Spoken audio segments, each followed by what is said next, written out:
Welcome back at MX-5 Info.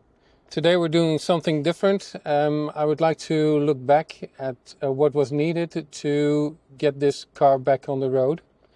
And I thought it would be nice to take you along on the ride.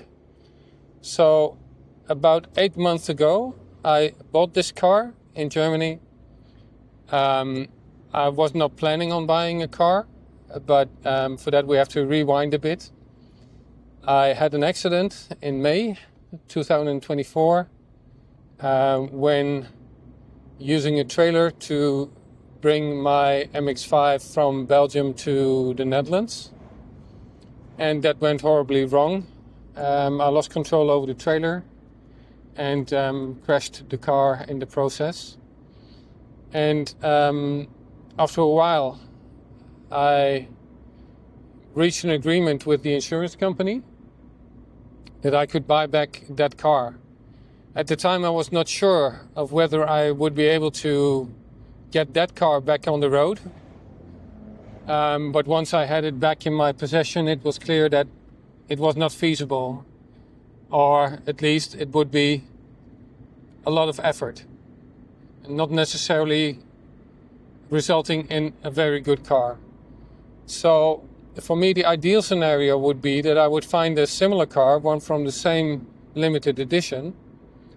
And after a few days, I saw one in Germany, and that's this car. At the time, this car had been sitting for a while. They said it had a defect engine. So it was a non-runner. There was some damage on the driver's side door, and the interior was worn out. But since I had the other car that I bought back from the insurance company, it was fine, because I thought, well, I'll have all the parts that I need. So we collected the car, brought it back home, and I asked the seller what was wrong with the engine. And since he mentioned a broken distribution chain, I thought we had a belt, but okay. And soon after, once I had the car at home, I discovered that the timing was completely off, about 180 degrees for the intake cam.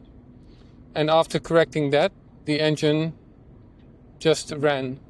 First starting attempt was successful, so that was a big plus. My next step was to strip the car, because the interior was worn, but I need to assess what could be salvaged. And I then quickly found out that basically only the seats are very bad. The boot cover was missing, but other than that, good cleanup could result in a fine interior. I had the seats from the crashed car, so that was not an issue. I used them.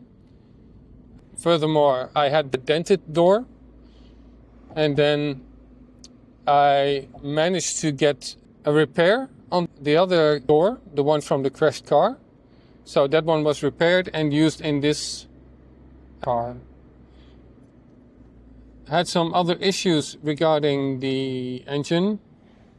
Basically, the alternator belt burned pretty quickly because the alternator was seized. I had the alternator from the other car, so again, no issue. The soft top was it was pretty okay, but the one from the crashed car was better, so I swapped those out as well. And that way I managed to get this car at least up and running. Sure, some service would need to be done, but I also had the experiment with the Mazda 6 cruise control in mind. And that would take me a while, so therefore I did not register the car immediately in the Netherlands, but had it at my house and was able to work on it up to the point where I thought, well, now it's becoming inconvenient that I cannot use it on the road. So then I got the registration, which is about 2 weeks ago. I got the car through the annual inspection. I had to do some work on the brakes before it could pass the inspection. But now we're here, and I think the overall condition of the car is pretty good. When looking at the typical rust problems, you could say, well, there is some work that you can expect in the future. As we know, the chassis rails are always an issue. In this case, the current status of the chassis rails is that I don't expect that you will have an issue next year on the annual inspection. Maybe you might want to do some work on the chassis rails for the inspection in 2 years. The other rust areas around the wheel arches, there is some rust developing, but again, nothing serious or nothing that requires immediate attention. But it's not a perfect car in that sense. I think technically it's very good now. I did change the oil. It has new brake fluid, etc. So I will do some more maintenance on it. But other than that, I can hardly experience any difference between this car and my other one, the other NB2 that I have, which says something, because that is a very low mileage car. If I were to translate it into miles, I think it's about 75,000 miles. Whereas this car is about 120,000 miles, or 200k kilometers almost. But yeah, I think all in all, was it worth saving? I would say definitely. It's a very nice car. And I'm currently figuring out how long I want to keep it. I'm thinking of selling it at the moment, because then the new owner can decide when he would like to address the rust issues. You could do some additional work on it. You could add an air conditioning. So that's another option.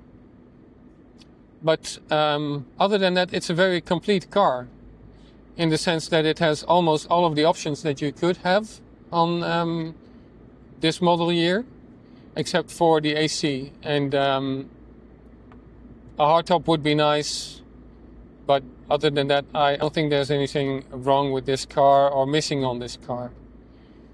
We're currently driving along the river. Let's see if I can, I will engage the cruise control. It's pretty quiet.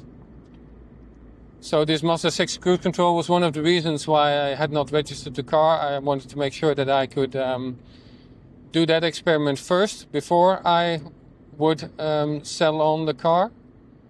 But now that we are here at this point in time, I think the best thing to do is to make sure that somebody else can enjoy this car for at least 1 or 2 seasons. And yeah, and I think it's mission complete. The goal was to save this car, and I was able to do so because I had so many parts from the crashed car. Otherwise, I think it would have been quite an expensive operation, but in this way, I think it was a good way to deal with a bad situation. I had some rough nights after crashing that car, but all in all, I'm happy with where we are now. So that, I think, should wrap up this episode. So I hope you enjoyed this ride along the river together with me. And yeah, I think that's what these cars were made for. Thanks for watching. If you like this kind of video, let me know. Like the video, subscribe to the channel, and then I'm looking forward to see you again for a next video.